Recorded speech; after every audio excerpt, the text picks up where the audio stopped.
Di para sahabat itu, kaum muslimin, yang terbayang bagi mereka itu adalah infak, yang terbayang bagi mereka adalah sebuah kebahagiaan, keselamatan di akhirat yang kekal dan abadi di sisi Allah tabaraka wa taala.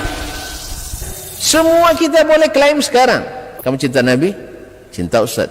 Cinta Nabi, cinta Ustaz. Termasuk saya, cinta Nabi, cinta. Dapat tahunya besok di akhirat. Maka apa kata Nabi sallallahu alaihi wasallam? Amalur rajuli biyadih. Penghasilan yang terbaik adalah pekerjaan yang dilakukan oleh seseorang dengan tangannya sendiri. Wa kullu bai'in mabrur. Dan setiap jual beli yang mabrur. Ini aktivitas ini membantu saya di akhirat atau akan menyulitkan saya di akhirat? Kalau seandainya perbuatan itu ternyata akan menyulitkan kita di akhirat kelak, tinggalkan perbuatan itu.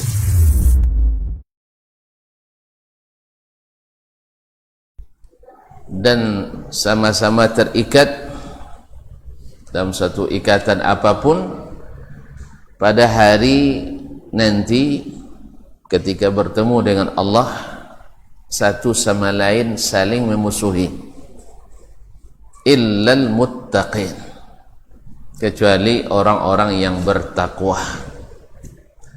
yaitu persahabatan yang dibangun di atas menaati perintah Allah dan Rasulnya sallallahu alaihi wasallam dan menjauhi larangan Allah dan Rasul alaihi salatu wassalam. Itulah yang mengikat di antara mereka. Mudah-mudahan kita masuk di antara mereka. Amin. Ma'asyiral muslimin, ma'asyiral muslimat yang dirahmati Allah subhanahu wa ta'ala. Mudah-mudahan salawat dan salam sentiasa pula lahir dari cinta kita di hati yang paling dalam kepada Nabi besar Sayyiduna Muhammad sallallahu alaihi wasallam.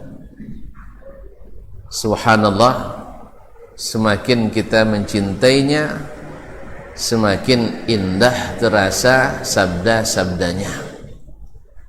Semakin kita mencintainya, semakin nikmat mengikuti jejaknya.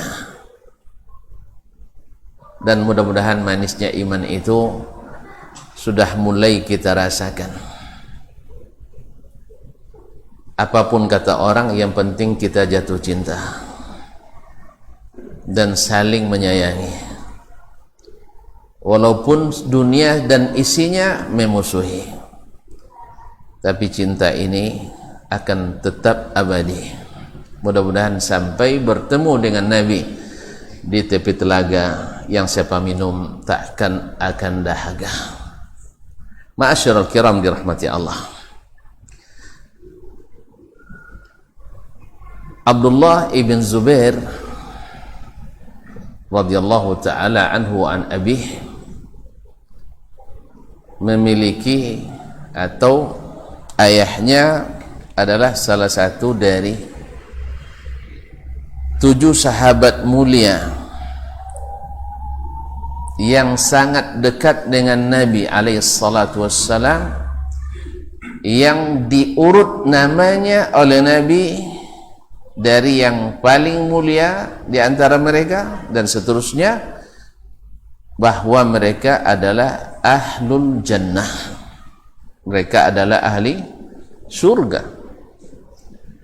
Masing-masing punya prestasi yang patut dan sangat wajar diapresiasi oleh Allah dan Nabi alaihissalatu wassalam.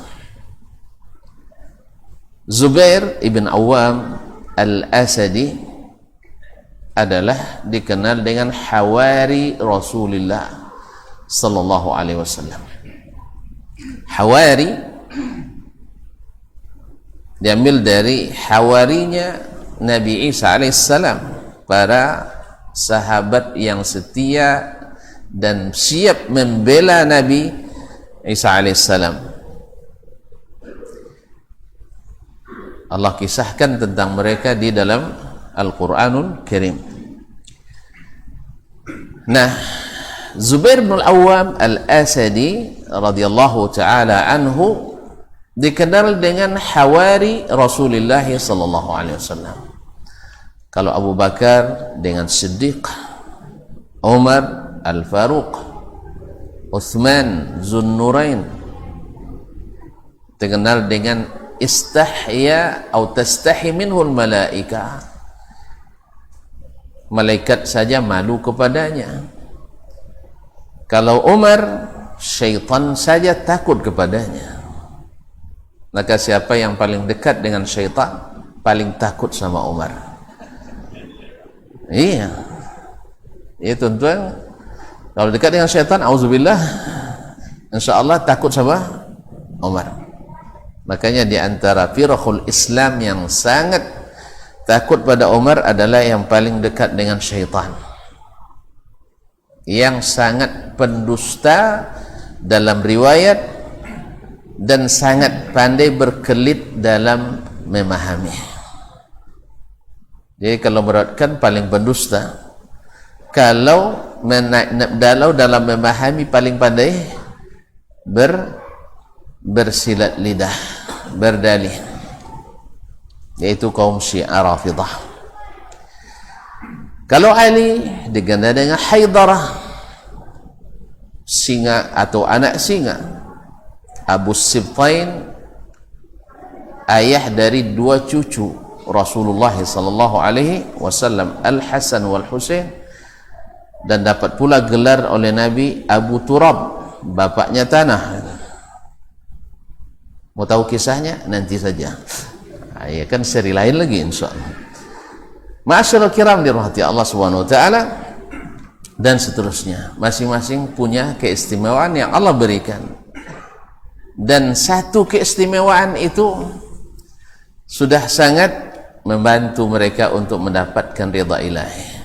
Nah, Zubair bin Awwam menjadi hawari Rasulullah sallallahu alaihi wasallam, pengawal dekat Nabi alaihi salatu wasallam, yang setia selalu. Sahabat Nabi semuanya setia dengan Nabi.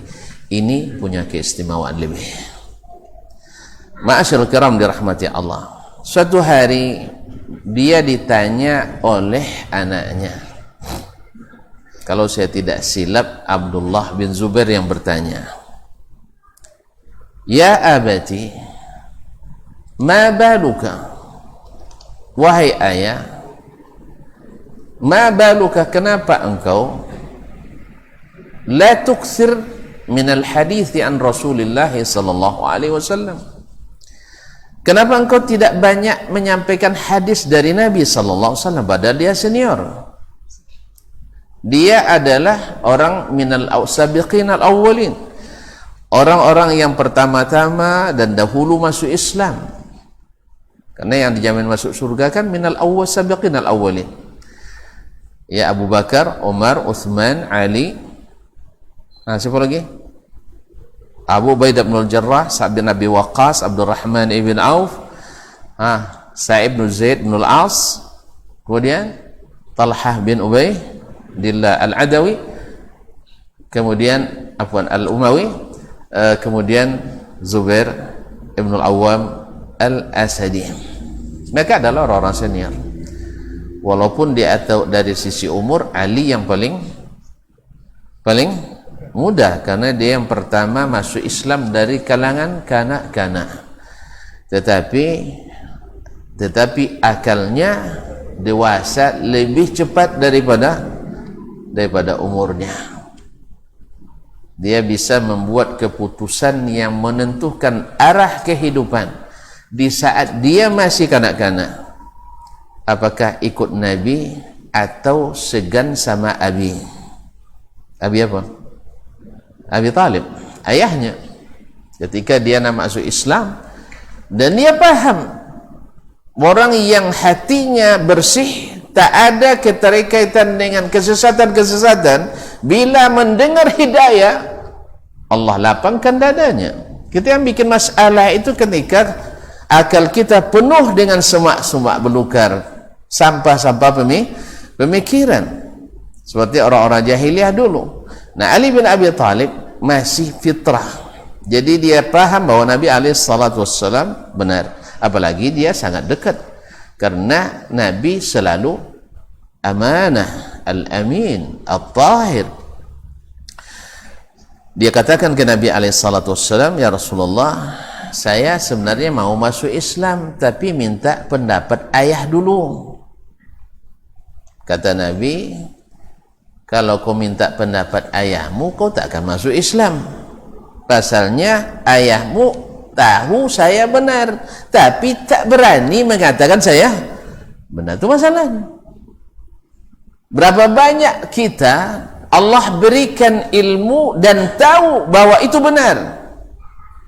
Kalau coba tanya di sosong-sosong bono kan, Ustaz kenapa Ustaz Dasman deh payan celawan misalnya tak Dasman doang Pak Usman kaum muslimin musliman. Apa masalah deh koi bono kaji misalnya dan sebagainya, bukan keras hati itu yang keras. Sebab apa yang kau rasakan juga kurasakan dulu. Ya serius ini. Ya, di saat kita punya latar belakang ilmu yang sudah terpatri dalam sanubari, cara berpikir yang sudah terformat menurut metodologi tertentu, lalu sekarang harus dirubah dengan apa? Dengan wahyu. Allah yang mudahkan dia jadi hidayah, Allah lapangkan. Yang tidak sesak napasnya. Semoga tuan-tuan semua ini lapang-lapang nampaknya. Iya. Apa dikatakan agak-agak saja. Alhamdulillah. Kaum muslimin dan muslimat dirahmati Allah. Kembali kepada Zubair Ibn al-Awwam al-Asadi radhiyallahu taala anhu. Dan barangkali sama juga dengan mengingatkan kajian kitab yang kemarin, Fadlu ilmi salaf ala ilmi al-khalaf.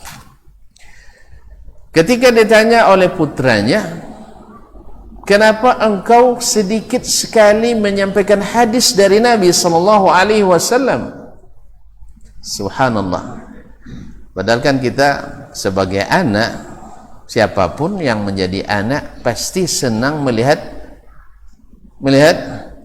ayahnya menyampaikan qala Rasulullah, sami'tu Rasulullah, kuntu ma'a Rasulullah, dan seterusnya. Tentu ingin, apalagi anak yang masih muda-muda macam antum kan, masih muda saya, alhamdulillah. Jangankan nengok ayah kita, nengok teman kita saja. Anggaplah teman kita jadi ustaz populer dan kondang kan, walaupun dahulu kodok bantah sama saudarun dia, tapi ketika itu kawan dia dulu, tapi kawan bantai. Misal kawan dia, kawan apa cara je, kawan buat cabutnya, kawan buat cabut apa ke ya? Saudarun lah jale cabut kan nasi. Atau cabut nyari yang ayu. Subhanallah, memang nikmat di darun. Nikmat. Telago duonya, ayu kau dua. Itu pasti pasar yang titik tu. Memang hebat darun. Ya. Pokok mana nak talak dia kalu. Nah. Kau muslimin muslimat. Jadi telago dua. Telago mandiang tiak zurai cik, tu mandiang etek gadi ya. Ya latek etek tapi masih gadi. Anda ada etek gadi tak apa? Yang belakang. Ya, subhanallah, lulu pula nama. Semoga Allah merahmati mereka. Semoga Allah membalas kebaikan yang tak terkira dan terhingga. Ada semoga kami dimaafkan Allah. Iya. Dimaafkan. Kadang-kadang tersewi pucuk ubi ono ke. Tersewi pucuk ubi. Ancak bono nampak cobi kau tidur kan. Jadi kaum muslimin. Dan semoga Allah merahmati para guru kami, para ustaz, ustazah, buya dan umi yang masih hidup. Semoga Allah pelihara dengan pemeliharaan yang terbaiknya. Dan yang sudah meninggal, semoga Allah lapangkan kuburnya, Allah berikan rahmat yang seluas-luasnya, dan semoga setiap ilmu yang mereka berikan Allah jadikan amal jariah mereka, amin ya rabbal alamin. Ma'asyiral kiram yang dirahmati Allah SWT. Jadi ingin kita sebagaimana anaknya, ingin bagaimana Zubair bin Awwam ini banyak menyampaikan hadis dari Nabi. Lalu apa katanya? Ya bunai, laqad kuntu ma'an Nabi sallallahu alaihi wasallam.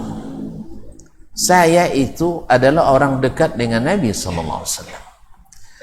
Wa hafiztu minhu ahaditsa katsira. Saya banyak menghafal hadis daripadanya.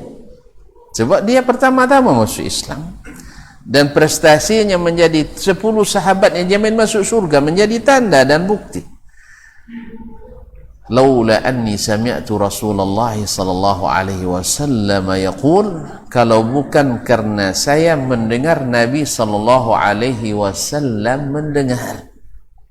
Saya mendengar Nabi sallallahu alaihi wasallam bersabda, "Man kadzaba alayya muta'ammidan falyatabawwa maq'adahu minan nar." Siapa yang berdusta mengatasnamakanku, hendaklah dia siapkan tempat duduknya di neraka. Allah. Orang yang mendengar hadis ini dan paham, diamalkannya. Sehingga Zubair kalau tak ditanya, dia tak sampaikan. Karena takut tersalah menyampaikan hadis Nabi alaihissalatu wassalam. Itu kalau gitu tidak perlu hadis kaum muslimin dan muslimat. Sebab di zaman itu, seperti kata Abdullah ibn Mas'ud radhiyallahu taala anhu, ulamanya banyak dan ulamanya saleh. Alhamdulillah di zaman sahabat tak ada ulama su', tak ada. Di zaman sahabat tak ada kan? Sahabat itu dijamin semuanya masuk surga sebenarnya. Ya, was-sahih bahwa sahabat Nabi SAW yang terhitung sahabi dijamin masuk surga semuanya. Sebab Allah katakan was-sabiqunal awwaluna minal muhajirin wal ansar walladzina tabauhum bi ihsan radhiyallahu anhu wa radwan. Ma'asyiral kiram dirahmati Allah, andainya saya tidak sampaikan yang lain, insyaallah ada. Dan salah satu akhlak terpuji mereka adalah selalu menganggap orang lebih daripada dirinya. Saya ingat kontras sekali dengan kita hari ini. Semua orang lain atau orang lain yang selain kita pasti rendah pengetahuannya, sedikit bacaan kitabnya, sedikit menuntut ilmunya, dangkal pemahamannya, dan seterusnya. Yang hebat, oh saya kalau baca kitab saya yang paling ahli seluruh dunia. Kalau beli kitab saya yang paling banyak. Paham, saya yang paling paham. Beda dengan mereka. Mereka itu bila ditanya suatu masalah, karena dia tahu bahwa di sana ada orang-orang yang berilmu, mereka katakan sal fulanan, tanya ke si anu, fa innahu a'lamu minni. Tanya ke si anu, dia lebih berilmu dari saya.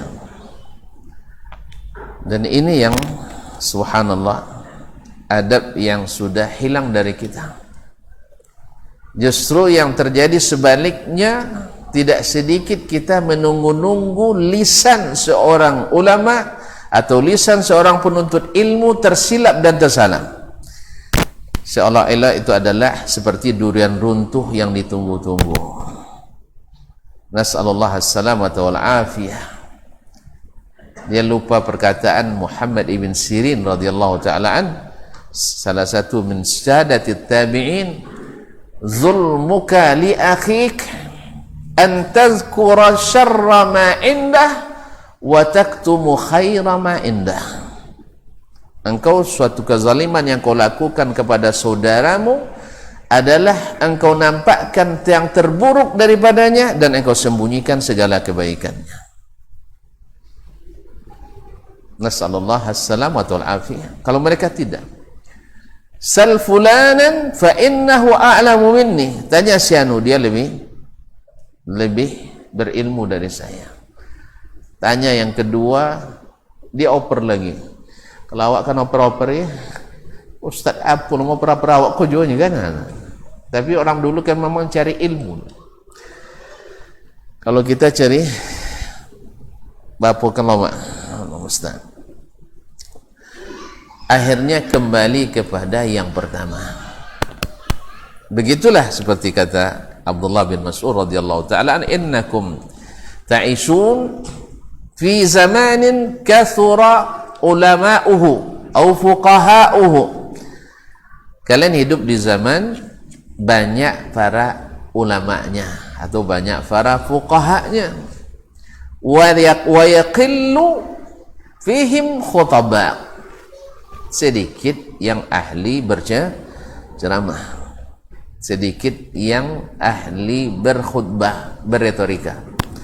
Wa sayati alaikum zamanun yakthuru fihi al-khutaba wa yaqillu fihimul ulama atau fihi ulama. Akan datang masanya hari itu yang terbanyak adalah para penceramah, khutbah, ahli retorika, dan sedikit ulamanya.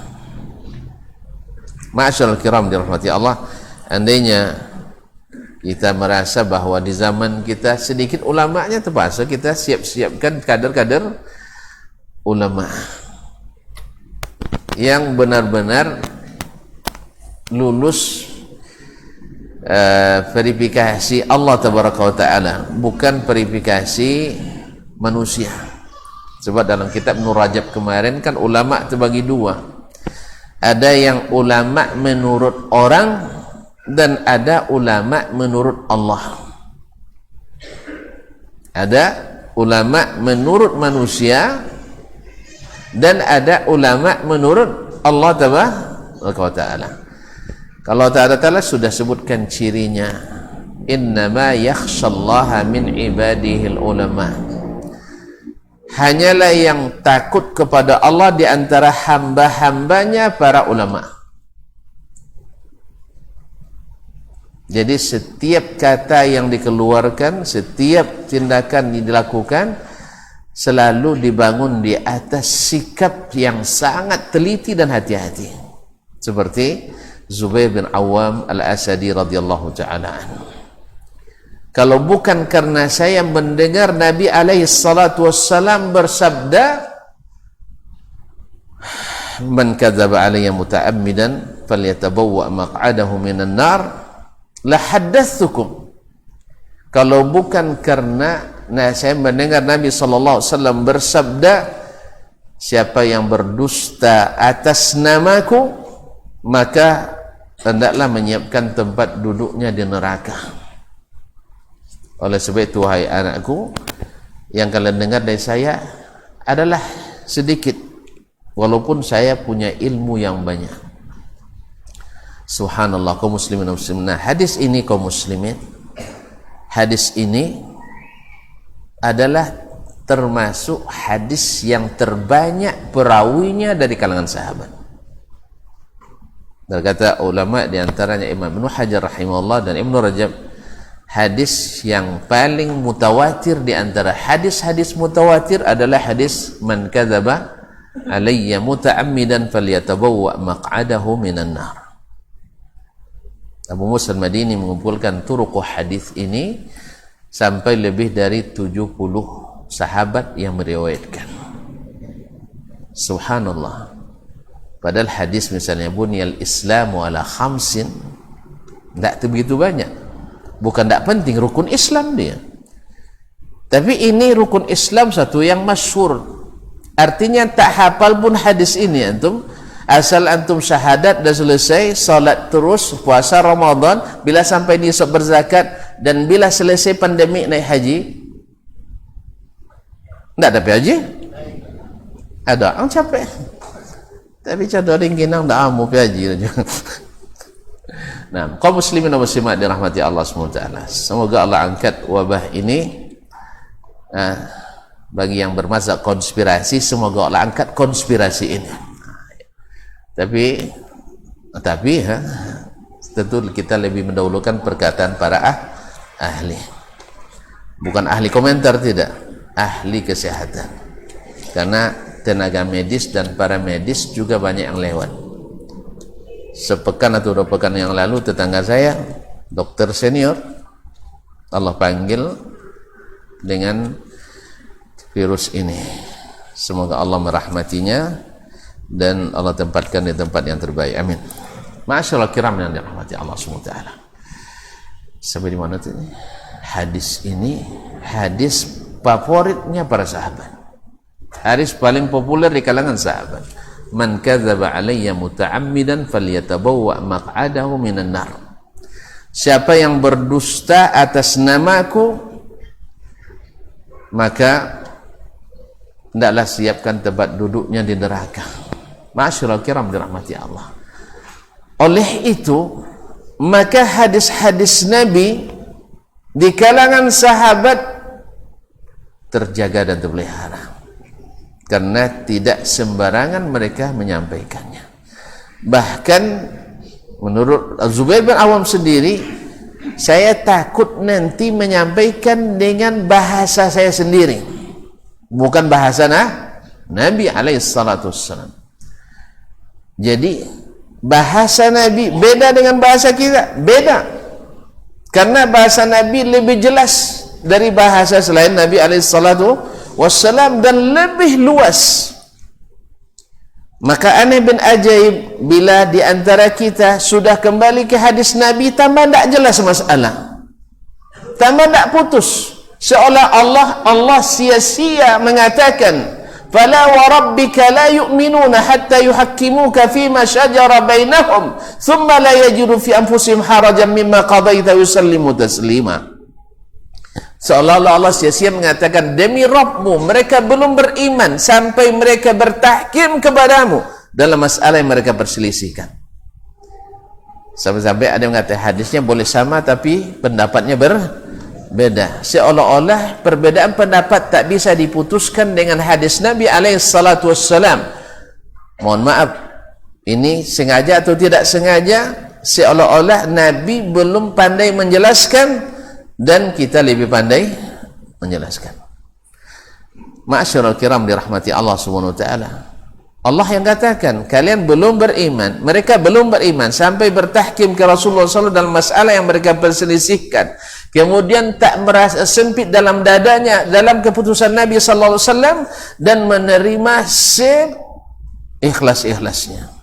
Yusallimu taslima, menyerah sepenuhnya. Seolah-olah Allah juga tidak benar ketika mengatakan wala talbisul haqqa bil batil wa taktumul haqqa wa antum ta'lamun. Jangan kau campur adukkan antara yang hak dengan yang batil dan engkau sembunyikan yang hak pada kalian mengetahui. Berarti di antara kita ada yang mengatakan yang tahu hak itu hanya Allah Taala, kita enggak tahu. Subhanallah. Allah yang katakan wa antum ta'lamun wa taktumunal haqqa wa antum ta'lamun, kalian tahu mana yang hak lalu kalian sembunyikan.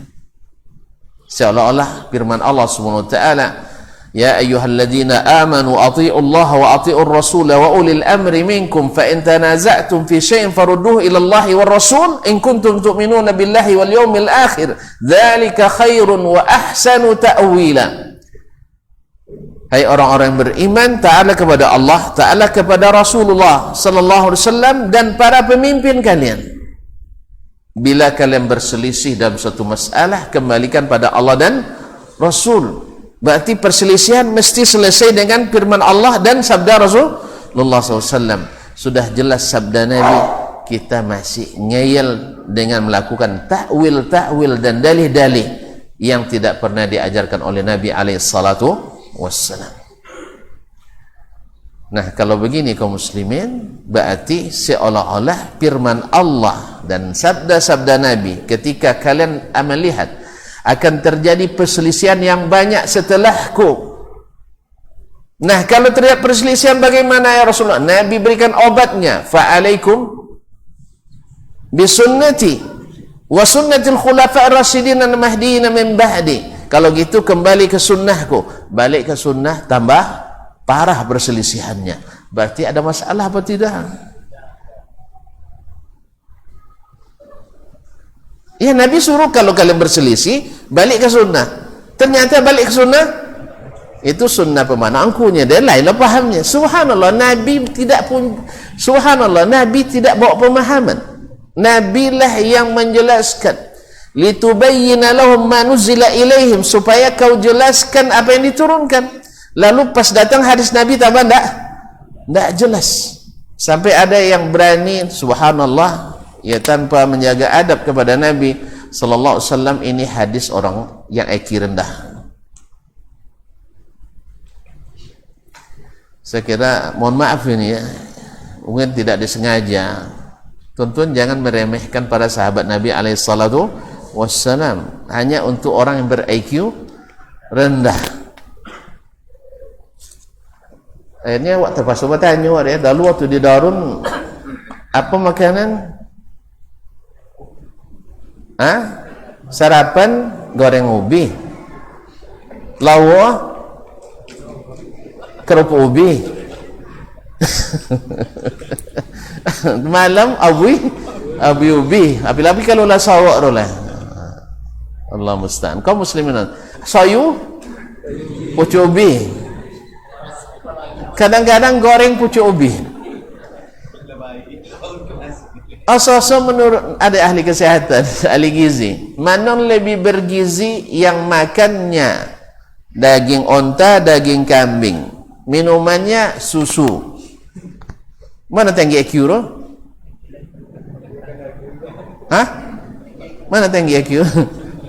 Anak singkong atau anak keju? Nggak apa lagu dah lah. Kaum muslimin dan muslimat dirahmati Allah. Hati-hati kaum muslimin dan muslimat yang dirahmati Allah SWT. Ya, sahabat itu orang yang harus kita letakkan di atas kepala kita. Mereka adalah orang-orang hebat, dipilih oleh Allah SWT untuk bersahabat dengan Rasulullah sallallahu alaihi wasallam. Jangan karena tidak sesuai dengan akal dan logika kita lalu kita katakan itu untuk orang-orang awam. Memangnya Nabi alaihissalam ketika mengajarkan akidah dulu kepada para sahabat, ini kita jujur ya, dan jujur, apakah Nabi ketika mengajarkan hadis tentang akidah waktu itu periksa satu-satu lo, eki berapa? Ada enggak? Ada enggak? Setahu enggak ada orang. Yang IQ rendah keluar dulu, ini masalah khusus ini. Nabi menyampaikannya seperti yang Allah perintahkan kepadanya, walaupun tetap saja menjaga tingkatan pemahaman orang, jelas. Dan ada hal-hal yang memang tidak bisa dipublish, ada, tetapi bukan tentang akidah. Ma'asyiral kiram dirahmati Allah SWT. Jadi kalau salah paham kita, jangan mengatakan sahabat sebagai orang yang seolah-olah tidak punya pikiran. Nasallallahu alaihi wasallam. Kaum muslimin dan muslimat, jadi para sahabat radhiyallahu taala anhum, alhamdulillah mereka beruntung bersama Nabi alaihi salatu wassalam, karena diajarkan Nabi langsung, sehingga pemahamannya jamin berkualitas dan bermutu. Dan lihat, bila mereka berselisih dalam suatu masalah sampai ke Nabi, mereka selesai karena mereka orang-orang beriman. Bukankah Nabi berbicara dengan bahasa itu juga kepada kita? Sama bahasanya? Sama. Kenapa mereka bisa selesai dan kita tidak? Berarti ada permasalahan di dalam memahami, karena kita ingin memahami tidak seperti yang dipahami oleh Nabi sallallahu alaihi wasallam. Ma'asyiral kiram dirahmati Allah. Sampai-sampai ada pula yang mengatakan, ya, entah maksudnya baik, entah fitnah, ketika datang seorang dalam solat membaca surat Al-Ikhlas, lalu setelah itu dipuji oleh Nabi sallallahu alaihi wasallam. Ini untung nabinya Nabi Muhammad, bukan Wahabi. Subhanallah, kok Wahabi terus yang kena. Sehingga tidak marah, justru dia sebutkan bahwa malaikat berebut mencatatkan. Ketika Bilal bin Rabah setiap selesai wudu solat 2 rakaat, lalu Nabi apresiasi, bahkan disebutkan dan dengar langkahnya di dalam surga di depan Nabi alaihissalatu wassalam. Untung nabinya Muhammad sallallahu alaihi wasallam bukan Wahabi. Dan sengaja digiring seolah-olah seluruh yang dibuat oleh sahabat Nabi legalisis. Kalau sengaja, ini termasuk penyembunyian dan distorsi. Kalau sengaja, karena tidak sedikit pula yang dilakukan oleh para sahabat yang ditolak oleh Nabi sallallahu alaihi wasallam. Kalau pakai kaedah tadi, berarti Nabi kita Wahabi, karena menolak kebaikan yang dilakukan oleh sahabat Nabi alaihi salatu wassalam. Disinilah pentingnya seorang dai untuk berhati-hati, supaya yang keluar bukan fitnah, dusta, dan kata-kata keji yang merendahkan. Dari semua kalangan tidak dibolehkan untuk merendahkan, tetapi menyampaikan kejujuran itu adalah suatu keniscayaan, dan membuka kebohongan adalah kewajiban. Karena kalau kebohongan, seperti kata Syekh Bakar Abu Zaid, ilmu itu imma naqlun muhaqqaq atau fahmun mudaqqaq, yaitu kalau nukilan mesti sahih, dan kalau pemahaman mesti teliti. Bila salah satu dari keduanya tidak terjadi, bila menukil serampangan sehingga ada dusta, mesti dijelaskan. Dan bila pemahaman asal sesuai dengan retorika, lalu terima, padahal tidak sesuai dengan dalil, juga harus dijelaskan. Ma'asyiral kiram dirahmati Allah SWT. Jadi Nabi alaihissalatu wassalam tidak menerima semua yang baik menurut sahabat. Di antaranya ketika 3 orang datang kepada para istri Nabi alaihissalatu wassalam, minta informasi tentang ibadah Nabi yang tersembunyi dari pandangan umum. Lalu para istri Nabi menyampaikan Nabi begini-begini. Faka'annahum taqalluha, seolah-olah mereka menganggap itu sedikit. Cuman alasan logisnya ada. Nabi dijamin masuk surga, diampuni dosa yang lalu dan akan datang. Oleh sebab itu kita harus lebih dari Nabi, harus lebih giat. Kan bagus kan? Menurut mereka bagus, kecuali tidak mau menikah, itu tidak bagus kan? Ya. Yang satu berazam takkan lewatkan malam kecuali dengan solat malam, tak tidur, takkan tidur walaupun sepejam. Bagus tidak solat malam? Bagus ya? Bagus, sangat bagus. Allah suka kepada orang-orang yang bangun waktu malam. Yang satu lagi, saya takkan lewatkan siang kecuali tak boleh kenyang. Berarti puasa setiap hari. Bagus tak puasa? Bagus. Ya, Nabi yang katakan sendiri. Mungkin dia paham dari hadis Nabi itu. Man sama yawman fi sabilillah ba'adahu Allahu wajhahu minan nari 70 kharifa. Siapa yang puasa 1 hari fi sabilillah, lalu Allah jauhkan mukanya dari api neraka sejauh 70 tahun perjalanan. Artinya tidak terbaun lagi neraka dia. Ma'asyiral kiram dirahmati Allah SWT. Yang satu mengatakan, kalau begitu mungkin Nabi ini kan secara logis benar, Nabi istrinya kan banyak sikit ya, banyak cinan pula. Hah? Cinannya bang, si cinan dapetnya bang. Baik. Kaum muslimin dan muslimat dirahmati Allah. Isinya ramai. Menurut mereka mungkin itu sebabnya Nabi salatnya sikit menurut pandangan mereka. Padahal Nabi tahu, antum sendiri tahu. Kadang satu rakaat Al-Baqarah, Al-Imran, An-Nisa. Hah? Sang apa nomor sang qul ya ayyuhal kafirun la bapalukan yang Nabi lo kan sudah imam. Allah musta'an. Kaum muslimin dan muslimat dirahmati Allah SWT. Lalu mendengar itu, pertanyaannya, Nabi marah atau tidak? Nabi marah? Enggak. Hah? Apa hadis nyebut nak wangi? Nabi marah. Kenapa? Karena ini merubah syariat Allah Taala. Nabi tidak suka marah, bang. Ummul Mukminin kita katakan Aisyah radhiyallahu, maka Nabi sallallahu alaihi wasallam yaghdabu li nafsihi. Nabi tak pernah marah karena urusan dirinya. Makanya kalau pulang tanya ke orang rumah, ada makanan sayang? Tak ada bangnya. Kalau gitu dan puasa tiada. Awak mungkin tu kan puasa nanti airnya kan kita. Hari puasa ceritanya cuman enggak sama dah. Kan masuk puasa nanti airnya kan. Ini puasa ceritanya cuman bezo irama kan. Nabi enggak.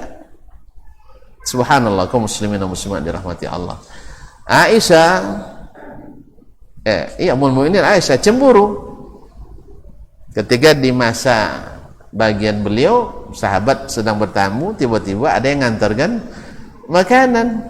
Dia mau kasih lah dia kan. Dia dibantu dek kawan kan. Kawasan itu ya. Patutlah Ummu Abdul Aziz dah amu lapin dah. Walaupun alasannya lihat ada nolong kau banyak kau jodoh rumah kan. Kalau tolongan itu tak perlu dengan. Jadi melihat itu ditapi oleh jatuh dan pocah.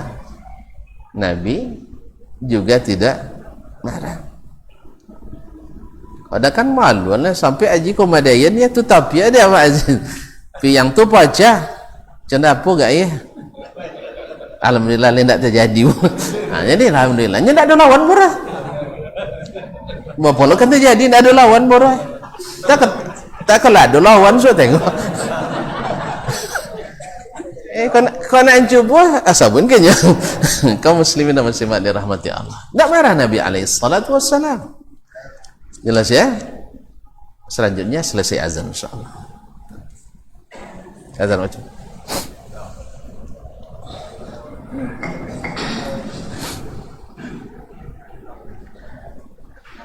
Allahu Akbar.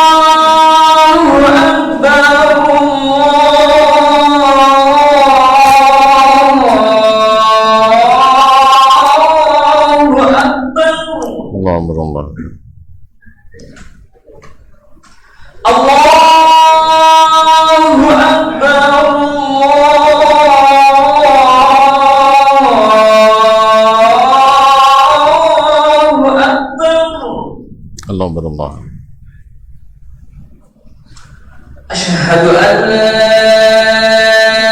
ilaha illallah. Asyhadu an la ilaha. Asyhadu an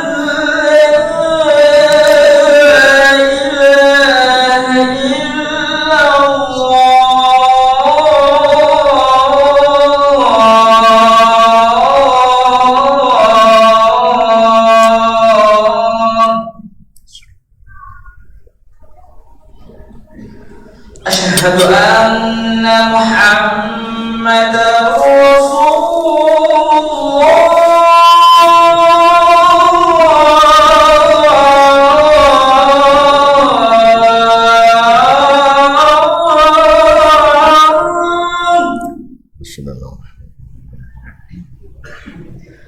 Asyhadu anna Muhammadar Rasulullah.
حي على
Allahumma shalli ala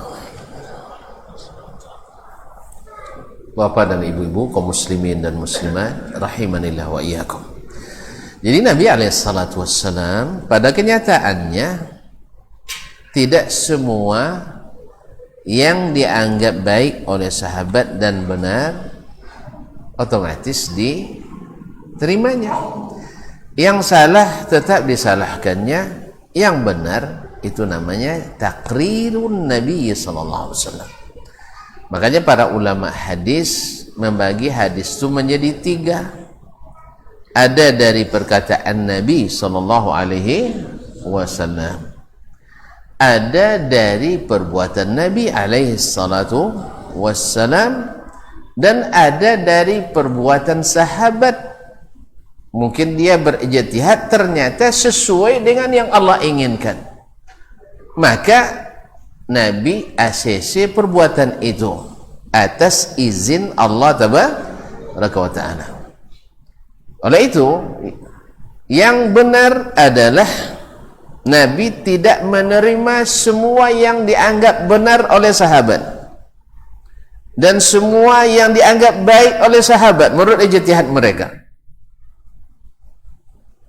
tetapi yang sesuai dengan yang Allah inginkan akhirnya menjadi sebuah ketetapan yang disahkan, dan yang tidak maka tidak akan menjadi syariat. Di antaranya seperti tadi, maka Nabi anulir, Nabi tidak sahkan niat satupun dari mereka yang ingin puasa setiap hari, tidak disahkannya karena tidak sesuai dengan yang Allah inginkan. Yang tidak mau menikah juga tidak disahkan oleh Nabi alaihissalam karena tidak sesuai dengan yang Allah inginkan walaupun baik menurut mereka. Dan yang ingin sholat malam tanpa tidur sama sekali juga tidak diizinkan oleh Nabi alaihissalam karena tidak sesuai dengan yang Allah inginkan. Oleh itu kaum muslimin dan muslimat dirahmati Allah, maka menjadikan sebagian persetujuan Nabi terhadap suatu kejadian yang lakukan sahabat Nabi sebagai legalitas bahwa dibolehkan asal baik, ini adalah distorsi terhadap sunnah Nabi alaihi salatu wassalam. Jadi ada yang ditonjolkan, ada yang disembunyikan, dan ini adalah dikhawatirkan termasuk kesalahan yang ditakutkan oleh Zubair ibn Awam radhiyallahu taala anhu wa ardah. Ma'asyiral kiram dirahmati Allah. Apalagi mengatasnamakan Rasulullah sallallahu alaihi wasallam. Andainya Nabi masih hidup pasti disetujuinya. Andainya Nabi masih hidup pasti disetujuinya. Kalimat pasti disetujui Nabi karena andai-andai ini dari mana? Nah, antum yang bilang setan ya setan. Iya. Hanya angan-angan kita. Karena realnya di zaman Nabi tidak semua yang dianggap baik oleh sahabat diterima oleh Nabi alaihissalam. Tuan-tuan masih ingat di hadis Sahih Muslim waktu itu, ya, Ammar ibn Yasir dan Umar bin Khattab radhiyallahu taala anhu dalam perjalanan sama-sama mimpinya sama-sama wajib mandi. Tengok ayu tuak minum tak cukup lah, apalagi tuak mandi. Nanti sampai pulang la bila waqtu. Akhirnya berijtihadlah Ammar ibn Yasir radhiyallahu ta'ala wa an abihi wa an ummih. Maka digelimanglah bergelimang tanahlah dia. Dikiaskan ke mana? Ke mandi janabah. Kalau hadas kecil hanya basuh anggota tubuh, anggota wudu. Tapi kalau seandainya hadas besar mengalirkan air ke seluruh tubuh, maka yang pas adalah menempelkan debu ke seluruh tubuh. Tengok Nabi? Tengok Nabi? Cancang dong nyonya. Macam itu dia ijtihad nampasnya. Tidak semua ijtihad sahabat diterima oleh Nabi SAW. Maka melakukan amalan yang dibuat-buat yang tidak ada dasarnya dalam agama lalu dipaksakan menjadi bagian dari agama adalah dikhawatirkan berdusta atas nama Nabi SAW dengan alasan andainya Nabi masih hidup pasti Nabi setuju, karena tidak sedikit yang ditolak oleh Nabi SAW. Banyak diantaranya pula ketika Barirah dimerdekakan, mereka minta walaknya tetap untuk mereka. Lalu Nabi berkhutbah langsung, kullu syartin laysa fi kitabillahi fahuwa batil. Setiap syarat yang tidak ada dalam kitabullah maka batal. Maka Nabi tidak terima. Walaupun secara logis masuk, alasan filosofis sih masuk, alasan akademis sih masuk, yaitu mereka yang lama menjaga dia tentu berhak dan sudah akrab dengan keluarganya, tentu walaknya untuk mereka. Tahu walak? Loyalitas keluarganya, afiliasinya ke keluarga itu. Jelas? Kok suku Domo, tuan lamonya jadi Ad-Domawi. Itu misalnya. Tapi Nabi tidak setuju itu. Walaupun alasannya logis. Karena Nabi SAW mengatakan al-wala'u liman a'taq. Wala itu untuk orang yang memerdekakan, bukan untuk orang yang lama memeliharanya kemudian dijual tapi tidak dimerdekakan. Walaupun saya beli sekarang lalu saya merdekakan padahal sudah 10-20 tahun bersama keluarga yang lain, tetap walaknya untuk saya karena saya yang memerdekakan. Jadi tidak semua yang logis, tidak semua yang punya alasan filosofis, yang tidak semua diterima oleh logika, itu adalah benar adanya. Oleh itu kaum muslimin dan muslimat dirahmati Allah, apalagi kalau menisbatkan hal-hal yang tak pernah dikenal di zaman Nabi SAW sebagai itu yang dari Nabi SAW, sungguh ini adalah kedustaan yang disengaja, dan semoga Allah berikan taubat kepada yang melakukannya. Ma'asyiral kiram dirahmati Allah, barangkali ini yang dapat kita sampaikan malam ini, sebab kalau saya masuk ke langkah selanjutnya akan lebih lama lagi, karena ini menjadi alasan oleh para ahli hadis ya untuk meneliti hadis-hadis Nabi sedetail-detailnya. Yang mohon maaf kalau kita terapkan syarat-syarat perawi hadis di kita hari ini, oso-oso tidak ada lulus. Sebab syarat perawi itu tak pernah berdusta selama hidupnya. Aja tunjuk tangan sapuno ndak pernah duto. Jangan ketika ngaku lah duto lo itu kan ya. Duto kesekian. Jadi mohon maaf tuan-tuan, ya ndak pernah tercatat dia berdusta walaupun bukan dalam hadis Nabi. Tapi kalau pernah berdusta dalam satu hadis Nabi, maka bergelar kadzdzab. Makanya kalau ada orang menisbatkan sesuatu ke Nabi dan jelas-jelas dustanya, kita katakan ini pendusta. Karena orang yang sengaja berdusta memang dusta. Oleh itu kaum muslimin dan muslimat dirahmati Allah, apalagi kalau itu melahirkan fitnah, ya terfitnah satu orang saja, seperti Ummul Mukminin Aisyah radhiyallahu taala anha difitnah orang munafik satu orang, kan disebut oleh Allah sebagai buhtanun azim, kedustaan yang besar. Apalagi yang difitnah satu golongan besar umat Islam. Apalagi yang difitnah adalah orang-orang yang sebenarnya jauh dari apa yang dia katakan. Ini kebohongan yang luar biasa. Nah, ini kaum muslimin dan muslimat yang dikhawatirkan oleh Nabi alaihi salatu wassalam. Seseorang yang senantiasa berdusta, kemudian akan bergelar di sisi Allah sebagai kadzdzab. Iyyakum wal kadzib. Fa innal kadhiba yuaddi ilal fujur wa innal fujura yuaddi ilan nar wa la yazalu ar-rajulu yakdzib wa yataharra al-kadhib hatta yuktaba indallahi kadzdzaba. Jauhilah oleh kalian sifat dusta, karena dusta itu membuat seseorang suka buat dosa, dan pendosa itu cepat kena neraka. Dan senantiasa seseorang berbuat dusta dan sengaja berbuat dusta sampai dicatat di sisi Allah sebagai pendusta. Oleh sebab itu kaum muslimin dan muslimat, Zubair bin Awwam tadi tidak mau menjadi penyampai hadis Nabi dengan secara banyak karena dia takut masuk dalam berdosa kepada Nabi sallallahu alaihi wasallam.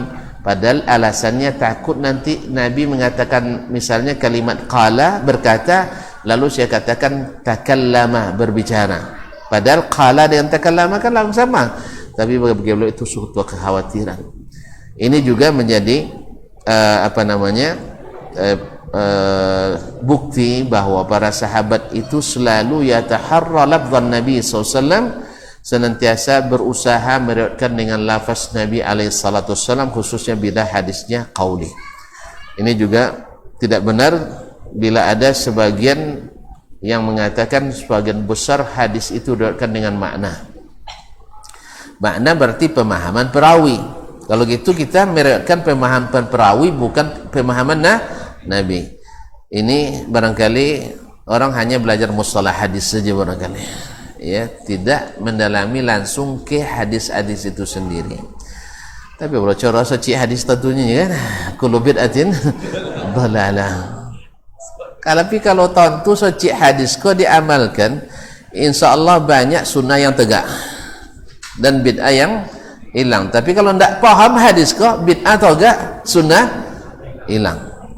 Acaklah ci hadis kau jadilah ya, supaya tegak sunnah Nabi alaihi salatu wassalam. Setiap bid'ah itu iya, karena Allah katakan wa ma dza ba'dal haqqi illa dhalal. Afwan, setelah kebenaran itu tidak lain adalah kesesatan. Nah, Allah musta'an. Kaum muslimin dan muslimat dirahmati Allah Subhanahu wa taala. Oleh sebab itu, maka para ulama menjadikan hadis ini sebagai patokan utama supaya tidak sembarangan orang berdusta atas nama Nabi sallallahu alaihi wasallam. Ini pertanyaan hari Selasa tanggal 7. Dah lewat nih. Ini tanggal 7 Juni. 2016. Terus dijawab juga. Tak Selasa, tepat Selasa gini kan? Cuma tanggal berapa? 22. Ini tanggal 7 bulan Juni betul. Cuman tahun 2016. Gimana jawab juga dokter? Jawab. Baik, semoga bisa. Tidak kadaluar saya. Baik, bismillah. Assalamualaikum warahmatullahi wabarakatuh. Waalaikumsalam warahmatullahi wabarakatuh. Pertanyaan. Di Masjid Raya tempat kami tinggal, Sikor? Banyak raya kan? Tengok lo. Ya lu sudah lah rawat cerita tu. Ya lu sudah lah berkomentari. Ya, setelah salat fardu, imam memimpin zikir bersama-sama dengan bersandarkan dalil pada kitab Al-Um. Imam Asy-Syafi'i berkata, seorang imam yang wajib diambil pelajaran darinya, maka ia harus mengeraskan bacaan zikirnya. Baik, mohon penjelasannya Ustaz. Mohon penjelasannya. Kalau jawalan panjang sih. Hah? Ringkas saja. Baik. Tapi takut salah paham nah. Pertama, perkataan seorang imam bukan dalil. Ya. Qaulul alim la yustadallu bihi wa innama yustadallu lahu. Perkataan seorang imam, seorang alim bukan jadi dalil. Ya tuan-tuan kan tahu sendiri yang belajar fikih. Ayo kita ulang kembali. Dalil ada berapa? Dalil syar'i, Al-Quran, hadis, ijma'. Ini yang tiga ini sepakat semuanya. Kemudian qiyas, ada khilaf, tapi khilafnya dhaif. Akhirnya juga hujjah. Ini sepakat ulama atau hampir sepakat ulama mengatakan ini dalil. Al-Quran, Sunnah, Ijma', Qiyas. Qiyas itu Sunnah juga, Al-Quran Sunnah juga, karena dikiaskan kepada dalil yang ada dalam Al-Quran dan Sunnah. Masuk perkataan ulama dalamnya? Tidak masuk. Jadi maka benarlah perkataan Syekhul Islam Taimiyah rahimahullah mengatakan qaulun alim la yustadallu bihi lakin yustadallu lahu. Perkataan seorang ulama itu tidak menjadi dalil dengan sendirinya, tetapi mesti ada dalilnya. Mesti ada dalilnya. Nah, perkataan Imam Asy-Syafi'i rahimahullah atau Imam Ahmad, Imam Abu Hanifah dengan segala kelebihan mereka tak pernah mengatakan itu dalil. Mereka sendiri sampai-sampai mereka mengatakan la yahillu li ahadin ay ya'khudha biqauli hatta ya'lama ma'khadhi. Tak boleh, tak halal bagi seseorang mengambil pendapatku sampai dia tahu dari mana aku ambil pendapat ini. Berarti harus ada dalilnya. Ini kalau ada yang memaksakan bahwa mesti ikut Syafi'i dalam segala hal, dia sendiri tak mampu ngikutinya. Iya kan? Ya, yang mengatakan wajib bermazhab Syafi'i dalam segala hal, dia sendiri tak mampu laksanakannya. Kalau tidak ada tahlilan nanti. Iya, tidak ada tahlilan, tidak ada yasinan, tidak ada patihahan, tidak ada salawatan, karena itu bukan mazhab Syafi'i rahimahullah. Ya kan? Ya, kalau dijelaskan lagi panjang cerita nanti. Oleh sebab itu perkataan itu batal demi hukum. Batal demi hukum, karena tak satu pun kita kecuali mesti keluar dari mazhabnya. Oleh sebab itu mengatakan perkataan wajib bermazhab adalah perkataan keliru. Sudah kita jelaskan kemarin kan. Bukan tidak boleh, boleh bermazhab, silakan. Imam-imam kita masya Allah, Al-Hambali, Asy-Syafi'i, Hanafi, Maliki, alhamdulillah tidak ada masalah. Awak aja tak berani nyebut kan. Sebut Hambali kalau dia adalah sunnah di Indonesia kan. Sebut Maliki jawaban Allah terkokian. Walaupun alhamdulillah masing-masing mazhab itu walaupun tidak hafal tapi sudah pernah dipelajari. Kaum muslimin dan muslimat, jelasnya dia Imam Syafi'i sendiri tidak rela perkataannya jadi dalil. Nah sekarang Imam Syafi'i menyatakan yustahabbu lil imam ay yajhara wa yarfa'a sautahu bizikri.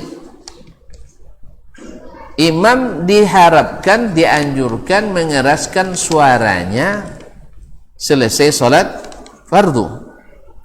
Liyata'allaman nas. Ini yang harusnya ujungnya itu menentukan awalnya. Liyata'allaman nas, supaya jemaah belajar apa zikir yang harus dibaca selesai salat. Lalu beliau beri batasan, wa idza ta'allamu tarak. Apabila mereka sudah dapat, maka dia tinggalkan. Berarti kalau begitu perkataan Imam Syafi'i yang saya pahami ya, Imam Syafi'i tetap pada hukum asal bahwa zikir dan doa sendiri-sendiri. Karena Imam Syafi'i sekelas beliau tahu dia bagaimana Nabi berdoa, bagaimana Nabi berzikir. Cuman beliau melihat maslahat. Karena ada dalil walaupun tidak sharih dalam masalah itu, tetapi ada dari dalam Sahih Bukhari dari Abdullah bin Abbas bahwa Nabi SAW menjaharkan zikir. Walaupun Imam Al-Biqai dalam Inaratul Fikri bima huwa sahha fi tariqatiz zikri, dia menyebutkan bahwa hadis ini dipahami oleh para pensyarah bahwasanya yang dimaksud, karena Abdullah bin Abbas menyebutkan, saya mengetahui selesainya Nabi salat dengan takbir. Berarti kalau dengan takbir selesai salatnya, riwayat-riwayat yang hampir mutawatir tak pernah menyebutkan Nabi menyudahi salat dengan takbir. Sehingga beliau mengatakan berarti para pensyarah juga tidak menyebutkan dalam salat fardu biasa. Wallahu ta'ala alam, katanya yata'ayyan hamluhu ala salatil khauf atau salatil fi halatil harb. Maka mesti dipahami hadis ini bahwa mengangkat suara itu pada waktu perang. Tujuannya adalah supaya menakutkan atau menakuti musuh. Ya, selesai salat. Karena musuh kan ngintai-ngintai itu. Kan mereka ngintai-ngintai. Nah, mereka berharap kita dalam keadaan salat itu lengah. Maka ketika Nabi selesai mengucapkan Allahu Akbar, mereka pun takut. Nah, wallahu alam. Ala kulli hal, memang ada yang berdalil kepada dalil ini bahwa boleh dikeraskan suara. Ini tidak nafikan ada pendapat dalam mazhab Hanabilah sendiri, mazhab Hambali sendiri, mereka mengatakan boleh mengeraskan suara berzikir.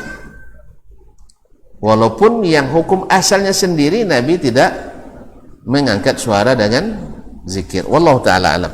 Oleh sebab itu, Imam Syafi'i jelas perkataannya, bila mereka selesai, dah paham, dah hafal, dia tinggalkan. Atau tu dijawab dia syekh kan, nya tak pernah hafal kami ustaz terpaksa dibuat tahu ini kan. Berarti dia nak belajar, kan nak belajar tadi supaya mereka belajar. Kalau tak mau belajar tinggal. Kan itu boleh kaum muslimin dan muslimat. Iyalah batu labun pula. Batu labun. Lewat tu orang domo. Itu. Kacamata tinggi kaum muslimin dan muslimat. Jadi Imam Syafi'i jelas perkataannya, dianjurkan imam, dan kalimat yustahabbu yang saya pahami dari istilah Imam Asy-Syafi'i rahimahullah, kalimat yustahabbu biasanya itu istinbat, bukan dalil yang sharih dari pemahaman beliau. Ya, dari dalil-dalil umum dianjurkan. Kalau sudah jelas sharih dalilnya, beliau biasanya menggunakan kalimat yusannu au yundabu, disunatkan.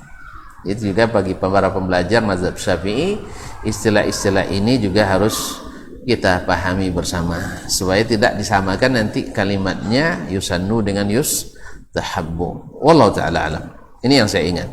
Oleh sebab itu Imam Syafi'i jelas perkataannya, bila selesai jemaah belajar maka kembali ke asal, yaitu berzikir dengan suara yang tidak terlalu dikeraskan dan tidak pula terlalu tidak didengar sama sekali oleh kita. Jadi sekedar kita sendiri, subhanallah, subhanallah. Ya. Ini ndak sebagian sange lo zikir le podo baca Al-Fatihah. Ya, itu. Kalau ketika baca Fatihah, Bismillahirrahmanirrahim, Alhamdulillahi Rabbil Alamin, misalnya kan, tiba pas zikir la ilaha, sange lo podo zikir. Jadi mohon maaf, ini kadang-kadang mungkin tadi berandam nampak awak terlambat dia kan.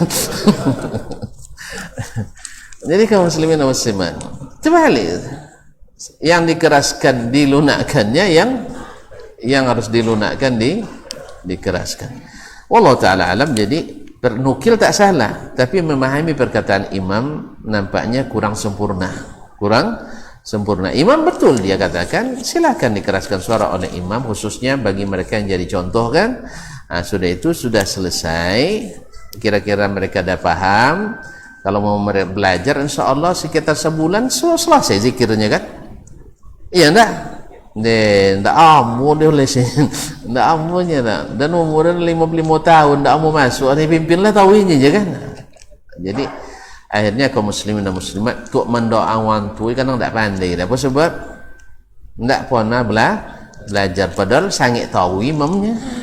Sangat tahu tapi tak bisa buat dia. Berarti tak bermanfaat je dah. Kalau begitu ditinggalkan kembali kepada asal. Wallahu taala alam. Baik, terima kasih dan mohon maaf sampai di sini kajian kita. Dia lupa untuk minta maaf. Silakan.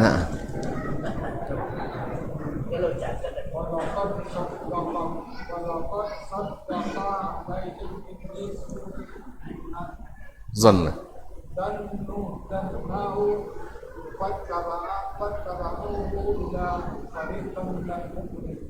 Nah, lalu orang-orang yang tidak beriman atau yang kurang iman, mereka seperti yang diperkirakan oleh iblis ketika melawan kepada Allah SWT. Kan iblis, fabima aghwaytani la'udhillannahum, ketika Allah menghukum dia rajim, izza fa innaka rajim, ya Allah engkau sudah putuskan saya berpendosa. Nah sekarang saya akan sesatkan mereka semua. La ughwiyannahum, saya akan sesatkan mereka. Kecuali sedikit di antara hamba-hambamu yang terpilih.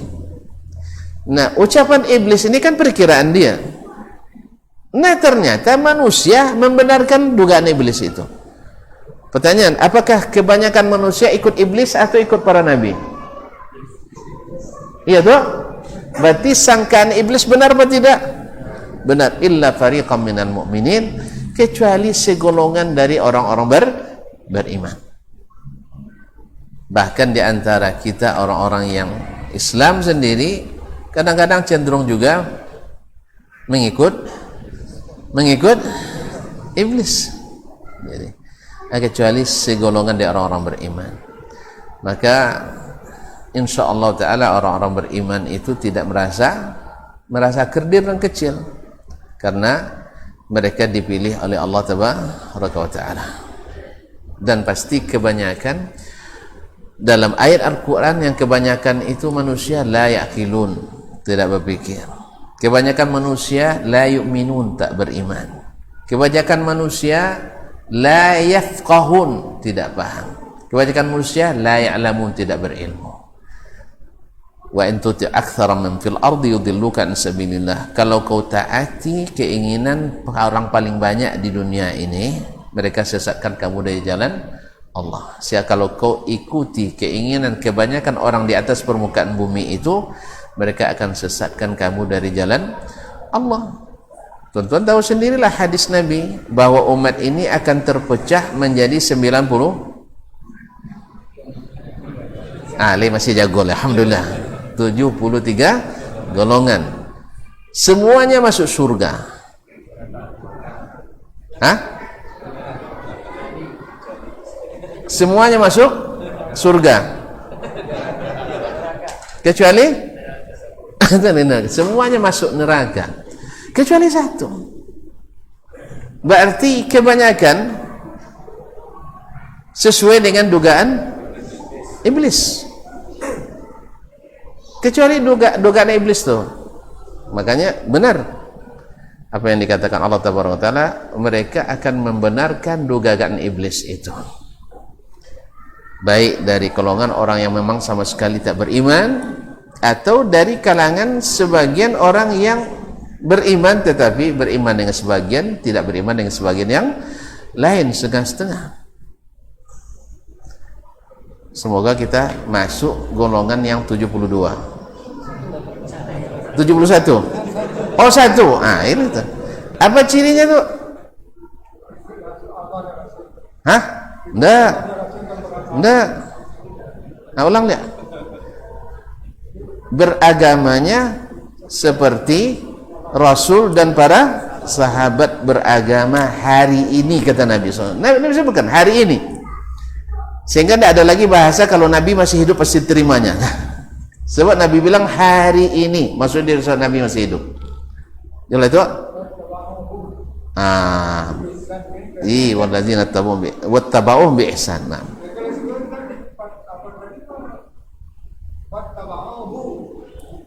Iya, mereka ikut iblis itu. Ikut iblis itu. Kecuali sedikit atau segolongan orang-orang beriman. Jadi mudah-mudahan masuk golongan 70. Mudah-mudahan masuk satu golongan itu.